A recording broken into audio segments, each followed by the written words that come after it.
मुफ्ती मुर्तजा कासमी साहब के बयान सुनने के लिए मुफ्ती मुर्तजा सहारनपुरी चैनल को सब्सक्राइब करें और घंटी को दबाना ना भूलें ताकि आपको हमारी हर वीडियो की नोटिफिकेशन मिलती रहे। अऊज़ु बिल्लाहि मिनश शैतानिर रजीम। बिस्मिल्लाहिर रहमानिर रहीम। वलक़द आतैना लुक़मानल हिकमत अन इश्कुर लिल्लाह वमन यश्कुर फ़इन्नमा यश्कुरु लिनफ़्सिहि वमन कफ़र फ़इन्नल्लाह गनिय्युन हमीद। वइज़ क़ाल लुक़मान लिब्निही वहुव यइज़ुहु या बुनय्य ला तुश्रिक बिल्लाह इन्नश्शिर्क लज़ुल्मुन अज़ीम। ववस्सैनल इंसान बिवालिदैहि हमलतहु उम्मुहु वहनन अला वहनिन वफ़िसालुहु फ़ी आमैनि अन इश्कुर ली वलिवालिदैक इलैयल मसीर। सदक़ल्लाहु व मौलानल अलियुल अज़ीम व सदक़ रसूलुहुन नबियुल करीम व नहनु अला ज़ालिका लमिनश शाहिदीन वश्शाकिरीन वल्हम्दुलिल्लाहि रब्बिल आलमीन। शुरू अल्लाह के नाम से जो बड़ा मेहरबान निहायत ही रहम करने वाला है। और अलबत्ता हमने दी लुकमान को हिकमत, दानाई, अक्लमंदी कि वो शुक्र करे अल्लाह का, और जो शख्स हक माने शुक्र करे तो बेशक वो हक मानता है, शुक्र करता है अपने लिए, और जो शख्स नाशुक्री करता है तो बेशक अल्लाह तबारक व ताला बेपरवाह है, तारीफों वाला है। और जब कहा लुकमान ने अपने बेटे को, दरा हालांकि वो उसको नसीहत कर रहे थे कि ए मेरे प्यारे बेटे, अल्लाह के साथ मत शिरक कर, बेशक शिरक बहुत बड़ा भारी जुल्म है। और हमने वसीयत की इंसान को अपने उसके वालिदैन के बारे में कि उसको उठाती है उसकी माँ कमजोरी के एतबार से, फिर कमजोरी पर, और उसको उसका दूध छुड़ाना है 2 साल में, कि वो शुक्र करे मेरा और शुक्र अदा करे अपने वालिदैन का। मेरे पास तुम सबको लौट कर आना है, तुम सबको मेरे पास फिर कर आना है।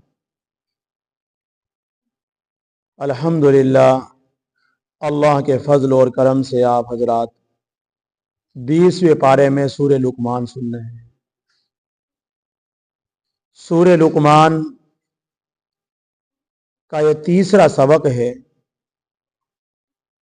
अल्लाह रब्बुल इज़्ज़त ने इससे पहले सबक में जो आपके सामने दर्स था वो इसके मुताल्लिक था कि अल्लाह के साथ जो लोग शिर्क करते हैं, अल्लाह को छोड़कर दूसरी चीज़ों को आजिज मखलूक के पीछे फिरते हैं, ताकतवर खालिक और गालिब खालिक को छोड़कर आजिज और कमज़ोर मखलूक की पूजा पाठ और इबादत जो करते हैं, उनके बारे में ये बात इरशाद फरमाई थी कि तुम आसमान को के पैदा होने को बगैर सुतून के नहीं देखते, तुम उसको रोजाना देखते हो। अल्लाह ने पहाड़ों को बनाया है, जमीन के अंदर गाड़ दिया है,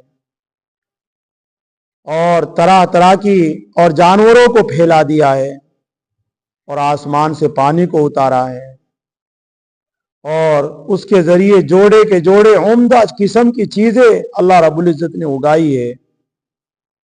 ये सब अल्लाह की पैदावार है। اللہ کے علاوہ کوئی ہے جو ان چیزوں کو پیدا کر سکتا ہو؟ آسمان کو، زمین کو، کسی جانور کو، کسی انسان کو، یا کسی کھانے کی چیز کو کوئی پیدا کر سکتا ہو؟ اللہ کے علاوہ کوئی نہیں۔ لیکن ظالم لوگ اتنی باتوں کو دیکھنے کے باوجود بھی گمراہی میں پڑے ہوئے ہیں۔ قرآن نے اعلان کیا تھا۔ آج کے سبق میں حضرت لقمان کی باتوں کو نقل کیا ہے، کیونکہ یہ سورہ لقمان ہے۔ اکثر علماء کی یہ رائے ہے کہ حضرت لقمان یہ ایک پاک باز اور عقل مند اور ہوشیار ایک برگزیدہ اللہ کے بندے تھے۔ یہ نبی نہیں تھے، نبی کے بارے میں ان کا اختلاف ہے۔ بعض روایتوں میں یہ بات ملتی ہے کہ اللہ رب العزت نے ان کے سامنے پیش کی نبوت کو بھی اور حکمت کو بھی، کہ تم چاہے تو نبوت لے لو اور چاہے تم حکمت لے لو۔ حکمت کہتے ہیں آج کل جو ہماری زبانوں پر جو حکمت رہتی ہے نا، حکیم، ہم تو کسے کہتے ہیں؟ طبیب کو، ڈاکٹر کو۔ قرآن کریم کے اندر یہ نہیں ہے۔ قرآن کریم جب حکمت کو اور حکیم کو بیان کرتا ہے تو قرآن کریم کی مراد ہوتی ہے عاقل آدمی، ہوشیار آدمی، جس کی عقل سلیم ہو، جس کی فطرت سلیم ہو، اسے کہتے ہیں حکیم۔ حکیم ہم کہتے ہیں ڈاکٹر کو، ڈاکٹر مراد نہیں یہاں پر، یہاں تو عقل مند، دانا آدمی، ہوشیار آدمی، اس کو کہتے ہیں حکیم۔ تو اللہ رب العزت نے ان کے سامنے دونوں چیزیں پیش کی۔ تم حکمت لینا چاہتے ہو، نبی بننا چاہتے ہو؟ انہوں نے کہا میں حکمت لوں گا، میں نبوت نہیں لوں گا۔ اور حضرت لقمان یہ بات کہتے ہیں کہ میں نے حکمت کو اس لیے اختیار کیا کہ مجھے، حالانکہ میں سمجھتا تھا کہ نبوت کو نبھا سکتا تھا، لیکن میں نے نبوت کے کام کو بہت بڑا کام سمجھا، بہت بھاری کام سمجھا، اس لیے میں نے حکمت کو اختیار کیا۔ تو اللہ رب العزت نے ان کو حکمت عطا فرمائی تھی۔ پھر یہ چند چیزیں جو یہاں پر حضرت لقمان کے حوالے سے بیان کیے، یہ حضرت لقمان کہاں کے رہنے والے تھے اور یہ کون تھے اس کے بارے میں آپ کے سامنے میں نے بیان کر دیا کہ یہ عقل مند، برگزیدہ، اللہ کے پاک باز، راست باز بندے تھے۔ اور رہنے والے کہاں کے تھے؟ حبشی، مصر اور سوڈان کے درمیان ایک بستی پڑتی ہے سڑک پر، اس بستی کے رہنے والے تھے۔ عرب کے اندر ان کے بہت چرچے تھے۔ بعض روایتوں میں بات ملتی ہے، اور یہ کس کے زمانے میں تھے؟ بعض روایتوں میں بات ملتی ہے کہ حضرت داؤد علیہ السلام کے زمانے میں آئے ہیں۔ اور بعض روایتوں میں یہ بات ملتی ہے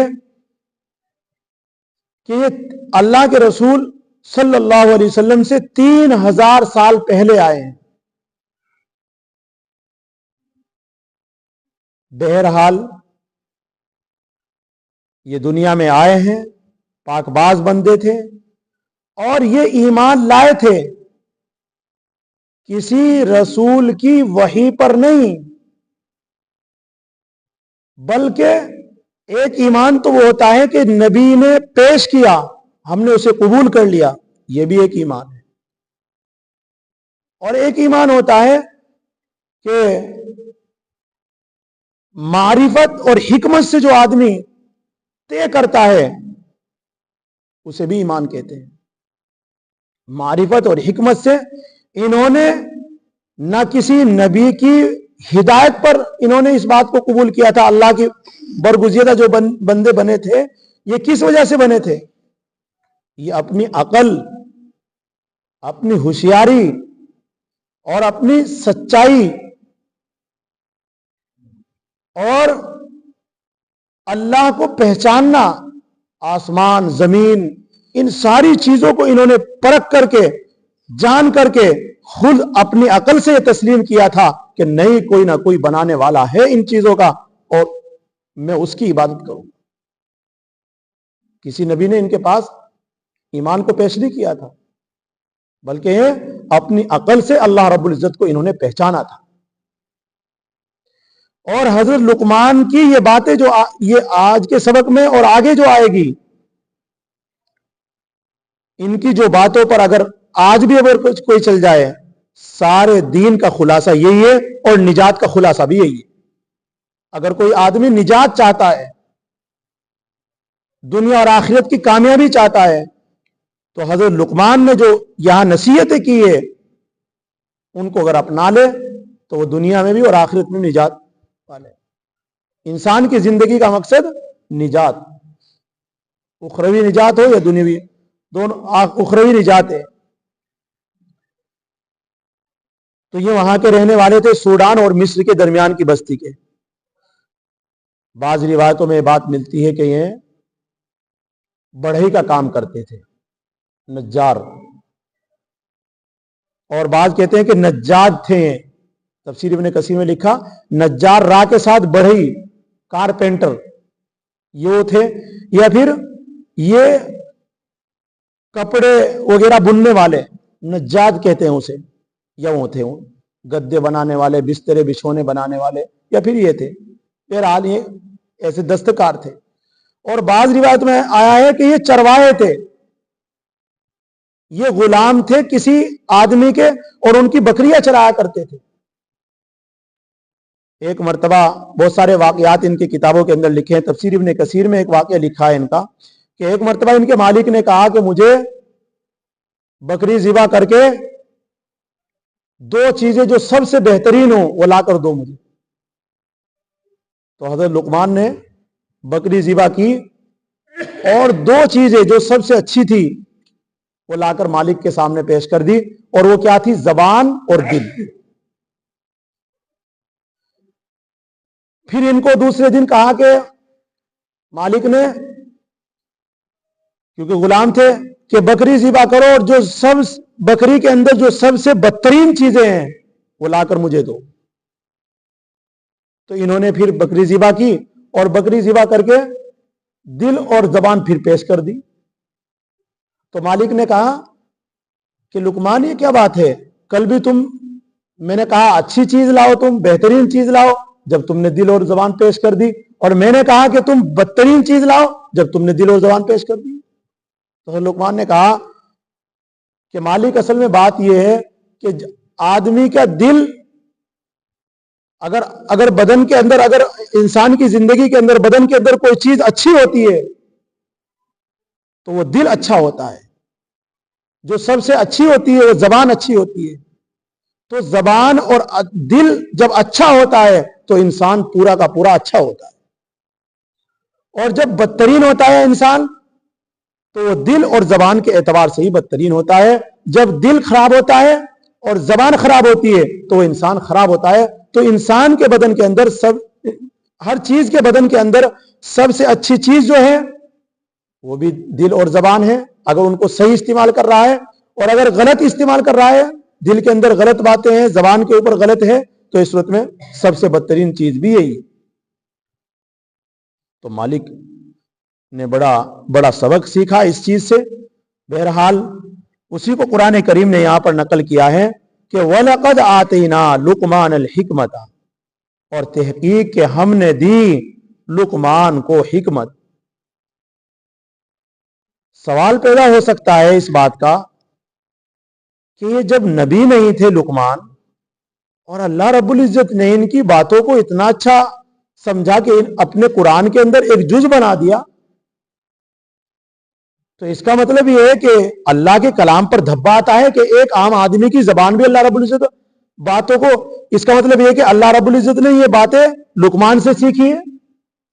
سوال پیدا ہو سکتا ہے کہ اللہ رب العزت نے لقمان کی باتوں کو جان کر کے اور اچھا سمجھ کے اور ان کو قرآن میں نقل کر دیا، ایک رکوع اور سورہ لقمان کے نام سے ایک سورت نقل کر دی، تو اس سے تو کلام اللہ کے کلام پر دھبا آتا ہے.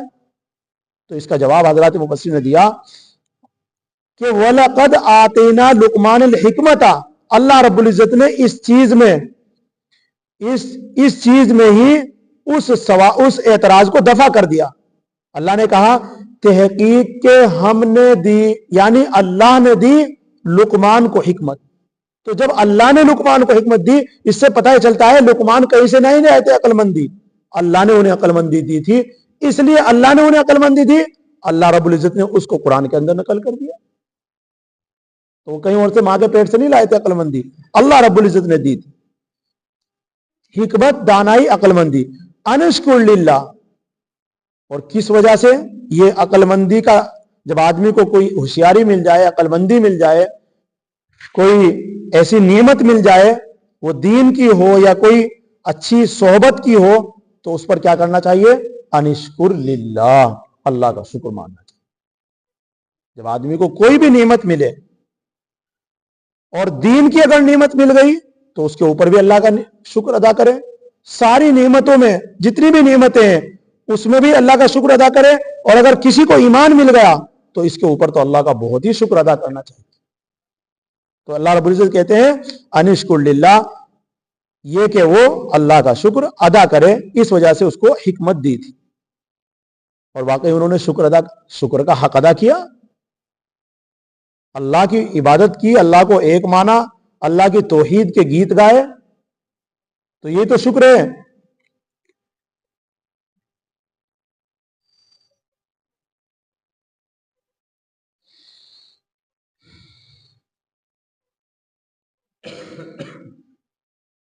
शुक्र की कई बातें लिखी है, मैं आपके सामने वो बयान कर दूं। शुक्र किसे कहते हैं, ताकि बात बिल्कुल खुलकर आ जाए, सामने अच्छी तरीके से समझ में आ जाए। अल बसाइर में फरमाया कि शुक्र की 5 चीजें हैं। शुक्र की कितनी चीजें हैं? अल बसाइर में लिखा, नंबर 1, शुक्र करने वाले का उसके सामने आजिज होना, जिसका वो शुक्र अदा कर रहा है। भाई शुक्र किसे कहते हैं? अब हम किसी का शुक्र अदा कर रहे हैं, अल्लाह का शुक्र अदा कर रहे हैं, सिर्फ जबान से कह दिया अल्लाह तेरा शुक्र, ये नहीं। अल्लाह के सामने आजिज होना, अल्लाह का शुक्र क्या है? उसके सामने आजिज, अपने आप को कमजोर समझना, वो बड़ा ताकतवर है, इसका नाम शुक्र है। दूसरे नंबर का क्या शुक्र है? उसके साथ मोहब्बत करना, जिसका आप शुक्र अदा कर रहे हो, चाहे वो इंसान हो चाहे वो अल्लाह हो। एक तो उसके सामने अपने आप को आजिज समझना, दूसरा है उससे मोहब्बत करना। तो अल्लाह के सामने अपने आप को तकब्बुर में नहीं लाना, दूसरा है कि अल्लाह से मोहब्बत करना। तीसरी चीज क्या है? उसकी नेमत का एतराफ करना, उसकी नेमत का एतराफ करना। भाई अल्लाह ने मुझे ईमान दिया, अल्लाह ने मुझे मुसलमान बनाया, बार बार उसका एतराफ करना लोगों के सामने, भाई अल्लाह ने दिया। या कोई कारोबार ही है, अल्लाह ने मुझे एक खुला कारोबार दिया है, अल्लाह ने मुझे इतनी अच्छी दुकान दी, अल्लाह ने मुझे अच्छे बच्चे दिए हैं, ये सब अल्लाह का क्या है?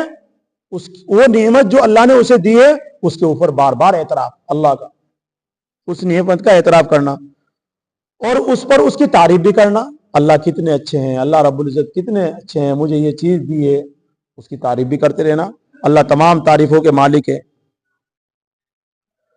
और 5वीं चीज ये है कि उस नेमत को उस जगह इस्तेमाल ना करे जहां वो नेमत देने वाला नाराज होता हो। वो नेमत, जो भी कोई नेमत हो आपको, चाहे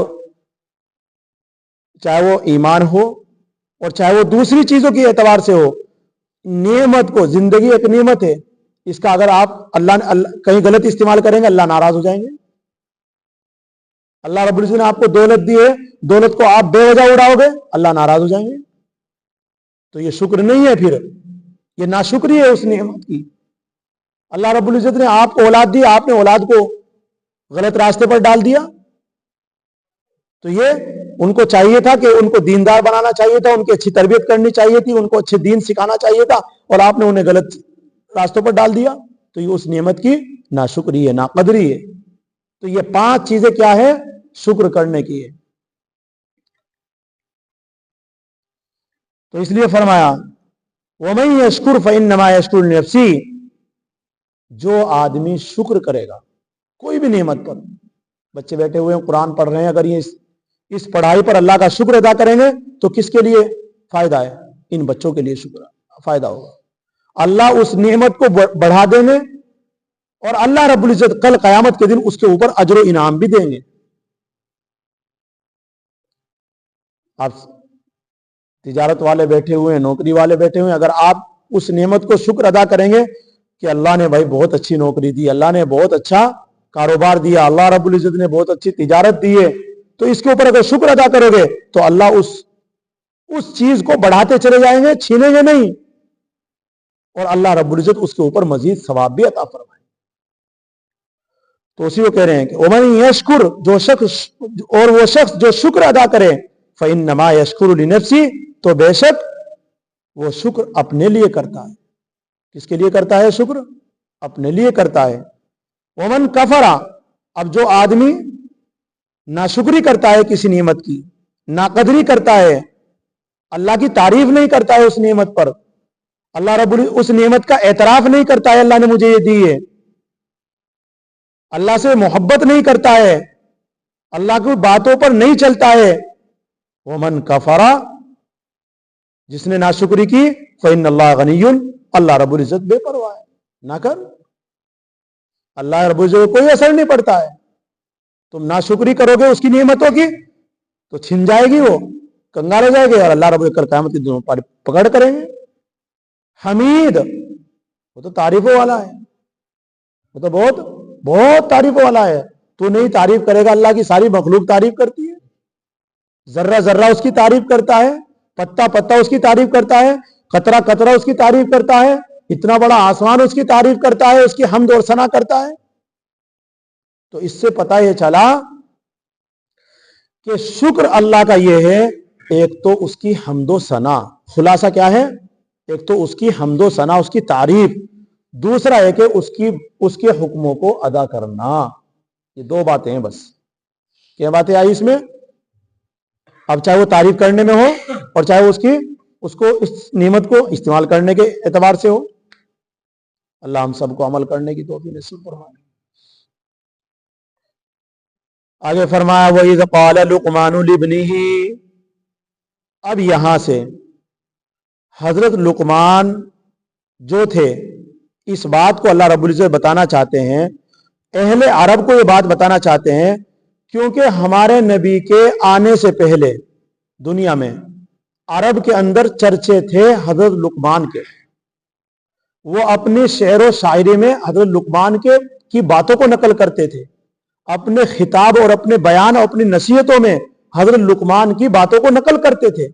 जिस तरीके से हमारे यहाँ दयार में, इधर पाकिस्तान, बांग्लादेश, हिंदुस्तान, यहां जब उलमा बयान करते हैं तो अल्लामा इकबाल के शेर पढ़ते हैं, अल्लामा इकबाल की नसीहतों को लोगों के सामने रखते हैं।